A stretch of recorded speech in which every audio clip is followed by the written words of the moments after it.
श्रद्धालु प्रिय श्रोतागण, हामीहरू श्री स्वस्थानी माताको कथा श्रवण गर्न जाँदैछौँ। कृपया सबैले एकचित्त भएर मनलाई शान्त बनाएर आँखा बन्द गरेर माता पार्वतीको चित्रलाई आफ्नो हृदय पटलमा ध्यान गर्नुहोस्, प्रार्थना गर्नुहोस्। हे माते, हे स्वस्थानी माते, हाम्रो दुःख हरण गरिदिनुहोस्, हाम्रो कष्ट हरण गरिदिनुहोस्, हाम्रो सुख शान्ति समृद्धि जीवनमा प्राप्त भइराखोस्, तपाईको कृपा हामीलाई भइराखोस्। यस्तो भावनासहित सबैले हातमा पुष्प लिगौँ र माताको ध्यान गरौँ। प्रार्थना। ओम नमः शिवाय। ओम श्री स्वस्थानी देव्यै नमः। यं ब्रह्मा वरुणेन्द्र रुद्रमरुतः स्तन्वन्ति दिव्यैस्तवैर्वेदैः साङ्गपदक्रमोपनिषदैर्गायन्ति यं सामगाः। ध्यानावस्थिततद्गतेन मनसा पश्यन्ति यं योगिनी यस्यां तं न विदुः सुरासुरगणा। देवाय तस्मै नमः। श्रीमद्चन्दनचर्चितोज्ज्वलवपु शुक्लाम्बरा मल्लिका मालालङ्कृतकुण्डला प्रविलसन् मुक्तावली शोभिता। सर्वज्ञाननिदानपुस्तकधरा रुद्राक्षमालाकरा वाग्देवी वदनाम्बुजे वसतु मे त्रैलोक्यमाता चिरं। मूकं करोति वाचालं पङ्गुं लङ्घयते गिरिं यत्कृपातमहं वन्दे परमानन्दमाधवम्। नमो भगवते तस्मै व्यासाय मिततेजसे यस्य प्रसादाद् वक्ष्यामि नारायणकथामिमां। नारायणं नमस्कृत्य नरं चैव नरोत्तमं देवीं सरस्वतीं व्यासं ततो जयमुदीरयेत्, ततो जयमुदीरयेत्। अथ सप्तदशोऽध्याय। कुमारजी आज्ञा गर्नुहुन्छ हे अगस्त्य मुनि। त्यसपछि श्री महादेवजी राजहंसका राजा भएर मानसरोवरमा अनेक हंसनीहरूका साथ जलक्रीडा गरिरहनु भएको थियो। त्यही बेला विष्णुलाई ठुलो बेगले आएको देखि राजहंस रूप श्री महादेवजी भन्नुहुन्छ, हे विष्णु, यस्तो बेगले म कहाँ के काम परेर आयौ? तिमीलाई कुन दुःख आइलाग्यो भन। यति श्री महादेवजीको वचन सुनि विष्णु दण्डवत प्रणाम गरेर भन्दछन्, हे प्रभु, हजुर यता आएपछि हजुरको रूप धारण गरी जालन्धर पार्वतीजीलाई छल्न कैलाश पुगेछ र पार्वतीजीले मलाई छल्न जालन्धर आएछ भन्ने थाहा पाई त्यहाँ नबसेर कसैले नदेख्ने स्थानमा लुकी मलाई डाक्नुभयो। अनि म गएर सारा विस्तार बुझी यहाँ आएको हुँ। अब म गएर त्यसकी स्त्री वृन्दाको पतिव्रता धर्मनाश पारेर आउँछु। यति विष्णुको वचन सुनि श्री महादेवजी राजहंसको रूप छाडी आफ्नो रूप धारण गरी क्रोधले राता राता आँखा पारी आज्ञा गर्नुभयो, हे विष्णु, त्यसो हो भने म अब कैलाश जान्छु। तिमी वृन्दा कहाँ गएर त्यसको पतिव्रता धर्म नाश पारेर आऊ। त्यस पापिष्ट जालन्धरलाई म नमारी छाड्ने छैन भन्दै पाखुरा निमोठी रिसले चुर भई विष्णुलाई पठाई आफू कैलाश पर्वतमा पार्वती लुकिरहेको ठाउँमा पुग्नुभयो। अनि श्री महादेवजी आउनुभएको देखेर पार्वतीजीले पाउ धोई दण्डवत गरेर हे प्रभु भनी जालन्धर आएको सारा वृत्तान्त भनिन्। अनि श्री महादेवजी आज्ञा गर्नुहुन्छ, हे प्रिय, म त्यो पापिष्ट दुष्ट जालन्धरलाई नमारी छाड्दिन। विष्णु वृन्दाको सत्य डगाउन गएका छन्। उनी आउन साथ युद्ध गरेर त्यसलाई मार्नेछु भनी शङ्कर पार्वती दुवैजना कुरा गरिरहे। हे मुनि, उता विष्णु जालन्धरको रूप लिएर अन्तःपुरमा पुगे। जालन्धर रूप विष्णु आएको देखेर वृन्दाले स्वामी आए भनी पाउ धोई भित्र लगेर बसालिन्। अनि सोधिन्, हे स्वामी, पार्वतीजीलाई छल्न जानुभएको के गरेर आउनुभयो? पार्वतीजी मभन्दा कत्तिकी सुन्दरी रहेछन् भन्नुभयोस्। त्यति सुनि जालन्धर रूप विष्णु भन्दछन्, हे वृन्दा, पार्वतीजीलाई छल्न नसकिने रहेछ, किनकि म पार्वतीजीको घरभित्र जान खोज्दा ढोकामा बसेका द्वारपाललाई देखि डराएर फर्केँ। यसरी कुरा गर्दा गर्दै वृन्दाले, यी मेरा स्वामी होइनन्, विष्णु मलाई छल्न मेरा स्वामीको रूप धारण गरेर आएका रहेछन् भन्ने जानी। अब मैले केही युक्ति गर्नु पर्यो भनी हाउभाउ कटाक्षले विष्णुलाई बसमा पारेर भनिन्, हे स्वामी, म केही कुरा भन्दछु, हजुर मान्नुहुन्छ कि मान्नुहुन्न? यति सुनेर विष्णुले जे भने पनि मान्नेछु भन्ने वाचा गरेपछि उनले सोधिन्, विशेष कुरा केही होइन, केवल म नआएसम्म यहीँ बसिरहनु होला भनी विष्णुलाई कोठामा थुनी आफू अर्कै घरमा गएर बसिरहन्। अहिले आउलिन् भरे आउलिन् भन्दै प्रतीक्षामा 4 दिन बिते, तर वृन्दा फर्किनन्। अनि विष्णु चिन्ता गर्न लागे, अब म यसै बसिरहँ भने कति दिन बस्ने? जाउँ भने वाचा गरिएको छ, उता श्री महादेवजी के भन्नुहोला भन्ने चिन्ता अलग्गै छ। कसरी यहाँबाट निस्कने इत्यादि तर्क गरे पनि केही गर्न समर्थ थिएनन्। उता श्री महादेवले विष्णु भएको यतिका दिन भइसक्यो, तैपनि किन विष्णु फर्केनन् भनी ध्यान दृष्टिले विचार गरी पार्वतीसित भन्नुभयो, हे गिरिजे, वृन्दालाई छल्न गएका विष्णुलाई उसैले छली कोठामा थुनिराखेकी छ। यति भनी मायाद्वारा एउटा अत्यन्त सुन्दर 16 वर्षको भिक्षुक उत्पन्न गरी उसलाई भन्नुभयो, हे भिक्षुक, तिमी अन्तःपुरको जालन्धरका घर गएर भिक्षामदेही भनी वृन्दाले थुनिराखेका विष्णुलाई मागेर ल्याऊ। यति शिव शम्भुको आज्ञा सुनि हुन्छ भनी सरासर जालन्धरका घर पुगी भिक्षामदेही भने। अनि वृन्दाले झ्यालबाट हेरिन् र अत्यन्त राम्रो योगी देखी, यस्तो राम्रो र अलौकिक योगी मैले आजसम्म देखेकी थिइनँ, यस्तो नवीन योगीलाई भिक्षा दिनै पर्दछ इत्यादि तर्क गरी भिक्षा लिएर गइन्। हे योगीराज, के माग्नको इच्छाले आयौ भन भनिन्। अनि योगीले भने, केही माग्ने इच्छाले आएको हुँ, दिने भए माग्छु, नदिने भए व्यर्थ के माग्नु। त्यति सुनि वृन्दाले भनिन्, मैले दिन हुने वस्तु जे मागे पनि दिनेछु भनी प्रतिज्ञा गरेपछि योगीले भन्दछन्, अरू केही चाहिन्न, केवल तिमीले कोठामा थुनिराखेकोलाई माग्दछु, त्यही देऊ। योगीको वचन सुनेर वृन्दा मनमनै विचार गर्न लागिन्, अब के गरौँ? यस योगीले वाचा गरेर बन्धनमा गराई मागिहाल्यो, नदिए वाचा हारिहालिन्छ, जे भए पनि वाचा हार्नु अनुचित हो। यस्तो तर्क गरेर कोठामा थुनिराखेका जालन्धर रूप विष्णुलाई बाहिर ल्याई योगीको जिम्मा लगाइदिन्। यसरी विष्णुलाई साथमा लिएर योगी बाहिर निस्की अन्तर्धान भई कैलाश पुगेर शिवजीलाई सारा वृत्तान्त सुनाउँदा भए। यता विष्णु बाहिर आएपछि मनमा तर्क वितर्क गर्न लागे, म वृन्दाको सत्य डगाउन आएको, उसैले छली यतिका दिनसम्म थुनेर राखी, श्री महादेवजीले के भन्नुभयो होला इत्यादि चिन्तन गर्दै गरुडमा चढेर कैलाश पुग्दा भए। विष्णु कैलाश जाँदा गरुड उडेको चर्को शब्दले जालन्धर मूर्छाबाट जागेर के को शब्द हो भनी विचार गर्दा विष्णुले कैलाशको चर्चा गरिरहँदा रहेछन्।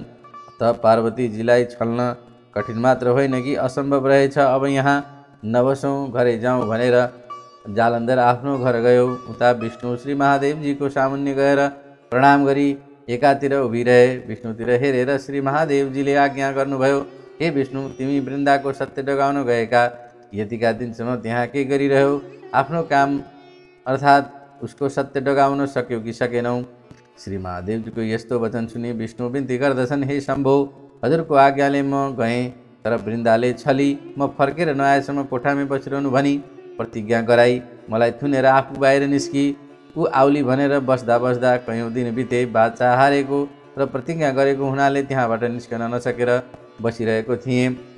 पछि एउटा योगीको साथ लगाई छाडिदिई र हजुरको दर्शन गर्न हाजिर भएँ। विष्णुको यस्तो वचन सुनि श्री महादेवले ब्रह्मा, इन्द्र आदि 33 कोटी देवता, यक्ष, गन्धर्व, किन्नर, नन्दी, भृङ्गी, 64 योगिनी, भूत, प्रेत, पिचास, राक्षस सबै जम्मा पारी आज्ञा गर्नुभयो, हे देवता हो, तिमीहरू गएर पापिष्ट दुष्ट जालन्धरलाई मारेर आओ। यति शिवजीको वचन सुनि देवताहरू हवस भनी तयार भए। अनि शङ्करजीले नारद मुनिलाई डाकी, हे मुनि, तिमी गएर जालन्धरलाई तिमीसित लडाइँ गर्न समस्त देवताहरू आउन लागेका छन्, तिमी सङ्ग्रामको तयारी गर भनिदेऊ। शिवजीको आज्ञा अनुसार नारदजी तत्काल जालन्धरको घर जाँदा भए। हे मुने, उता जब कैलाशबाट जालन्धर आफ्नो घर गयो तब वृन्दाले स्वामी आएको देखेर पाउ धुलाई भित्र लगेर बसेपछि सोधिन्, हे स्वामी, पार्वतीलाई छल्न जानुभएको के कसो भयो? अनि जालन्धर भन्दछन्, हे प्रिय, त्यस विषयमा विस्तारले भन्दछु सुन। म महादेवको वेश धारण गरी कैलाश पुग्दा पार्वतीजीले देखिन् र सुवर्णको कमण्डलुले मेरो खुट्टा धुन आइन्। त्यसै बेला मैले देखेँ ती भन्दा सुन्दरी स्त्री तिनै लोकमा हुनु असम्भव छ। अतः तिनको दिव्य रूप देख्न साथ मेरो होस हराई मूर्छा परेर भूमिमा ढलेको थिएँ। पछि चेत आयो र उठेर हेर्दा पार्वती कता गइन् केही जान्न सकिन र घर फर्केर आएँ। त्यति आफ्ना स्वामीको वचन सुनि वृन्दा भन्दछिन्, हे स्वामी, तपाईँ यहाँबाट हिँडेपछि विष्णुले तपाईँको रूप धारण गरी मलाई छल्न आएका थिए, तर मैले चिनेर निकै दिनसम्म कोठामा थुनिराखेकी थिएँ। पछि एउटा अनौठो भिक्षुक आएर माग्दा विष्णुलाई दिई पठाएँ। यति स्त्रीको वचन सुनि जालन्धर रिसाई, हे प्रिय, त्यस्तो हो भने म पार्वतीजीलाई नछली छाड्दिनँ, फेरि जान्छु भन्दै जालन्धर घरबाट निस्कनु र शिवजीको आज्ञाले गएका नारद मुनि टुप्लुक्क पुग्नु एकैसाथ भयो। अनि नारदजीले सोधे, हे जालन्धर, तिमी कहाँ जान हिँडेका? उसले भन्यो, म भिक्षा माग्न हिँडेको हुँ। तब नारदजीले भने, हे जालन्धर, मिथ्या कुरा किन गरिरहेका छौ? तिमी जान लागेको मैले जानिसकेँ। सुन, तिमीसित लडाइँ गर्न ब्रह्मादि समस्त देवताहरू आउन तयार भई खबर दिन मलाई पठाएका हुन्। अब तिमी सङ्ग्रामको तयारी गर। यति नारदजीको कुरा सुनि त्यसो भए धेरै घरै फर्कन्छु भनी आफ्नी पत्नीलाई नारदसित भएका सबै कुरा बुझाई। अब म सङ्ग्राममा जान्छु, तिमी घरको सम्हार गर भनी हातमा त्रिशूल लिएर आफ्ना समस्त सेना जम्मा गरी देवताहरूसित लडाइँ गर्न कैलाशतर्फ जाँदा भए। नारदजीले कैलाश पुगी जालन्धरसित भएको सारा कुरा शिवजीलाई बिन्ती चढाए। त्यसपछि श्री महादेवजीले ब्रह्मा, विष्णु, इन्द्र, यम आदि सकल देवतालाई युद्ध गर्न जाओ भनी आज्ञा दिनुभयो। श्री महादेवजीको आज्ञा पाउन साथै सबै देवताहरू नाना तरहका बाजा बजाई सिंहनाद गर्दै प्रलयकालको मेघ झैँ गर्जदै कैलाशबाट हिँडे। बाटोमा दुवैतर्फका सेनाको जम्काभेट भएर भयङ्कर सङ्ग्राम प्रारम्भ भयो। देवताहरूले बेसरी चिच्चाई अनेकानेक शस्त्रार्थ प्रहार गरे, तर तिनको प्रहारले जालन्धरलाई केही हानि गर्न सकेन। आफूले प्रहार गरेका अस्त्र शस्त्रले शत्रुको केही हानि गर्न नसकेको देखेर देवताहरू मनमा दिक्क मानी आफ्ना आफ्ना शस्त्रास्त्र झिकी चुपचाप भए। तब विष्णु रिसाई पाञ्चजन्य शङ्ख बजाई कौमोदकी गदा प्रहार गरे। त्यस गदाले जालन्धरलाई छुँदै छोएन। अनि देवराज इन्द्र रिसाई वज्र प्रहार गरे, त्यसले पनि केही गर्न सकेन।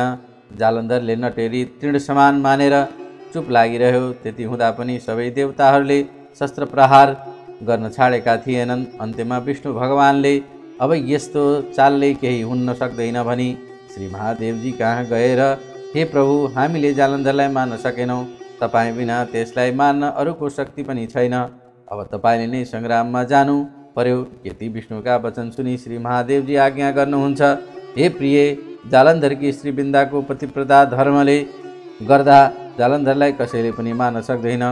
अतः तिमी आफ्नो मायाले छोपी जालन्धरको रूप धारण गरी अन्तःपुरमा गएर वृन्दाको पतिव्रता धर्म नष्ट गराऊ। म गएर त्यस दुष्ट पापिष्टलाई मार्दछु।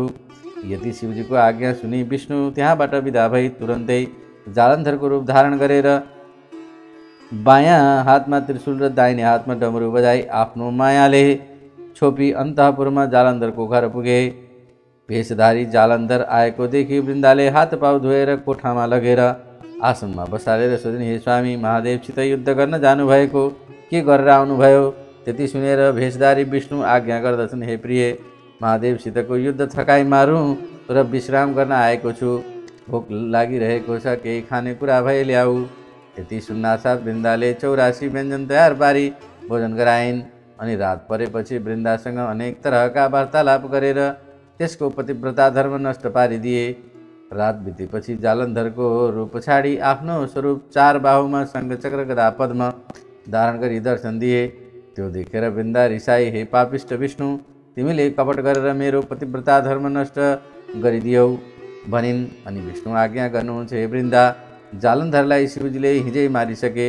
अब तिमीले म वैकुण्ठको अधिपति भएको नारायण जस्तोलाई स्वामी पाएपछि तिमीलाई के चिन्ता? तिमी पत्याउन्नौ भने एक छिनमा समाचार पाउली भनी नाना तरहसित वृन्दालाई बुझाउन थाले। इति श्री स्कन्दपुराणे केदारखण्डे माघ महात्म्ये कुमार अगस्त्य संवादे श्री स्वस्थानी परमेश्वरी व्रतकथायां वृन्दापति व्रता धर्महरणं नाम सप्तदशोऽध्यायः। आउनुहोस् भक्त सज्जन वृन्द, अब हामी गर्छौं पुष्पाञ्जली। सबैले पुष्प ल्याउँ, फुल ल्याउँ र माता स्वस्थानीको फेरि एकपटक एकचित्त भएर ध्यान गरौँ। माता स्वस्थानीले हाम्रा सम्पूर्ण दुःख कष्टहरू दूर गरिदिनुहुनेछ। उपनयतु मङ्गलं वः सकल जगन्मङ्गलालय श्रीमान् दिनकर किरण निबोधित नवनलिन दल निवेक्षणः कृष्णः काले वर्षतु पर्जन्यः पृथिवी सस्यशालिनी देशोऽयं क्षोभरहितो ब्राह्मणा सन्तु निर्भया अपुत्रा पुत्रिणः सन्तु पुत्रिणः सन्तु पौत्रिणः निर्धना सधना सन्तु जीवन्तु शरदां शतं तत्रैव गंगा यमुना च तत्र गोदावरी सिन्धु सरस्वती च तीर्थानि सर्वाणि वसन्ति तत्र यत्राचितोदार कथा प्रसंग या कुन्देन्दु तुषारहार धवला या शुभ्रवस्त्रावृता या वीणा वरदण्डमण्डितकरा या श्वेतपद्मासना या ब्रह्माच्युतशङ्करः प्रभृतिभिर्देवैः सदा वन्दिता सा मां पातु सरस्वती भगवती निःशेषजाड्यापहा कायेन वाचा मनसेन्द्रियैर्वा बुद्ध्यात्मना वा प्रकृतिस्वभावात् करोमि यद्यत् सकलं परस्मै नारायणायेति समर्पयेतत् नारायणायेति समर्पयेतत्।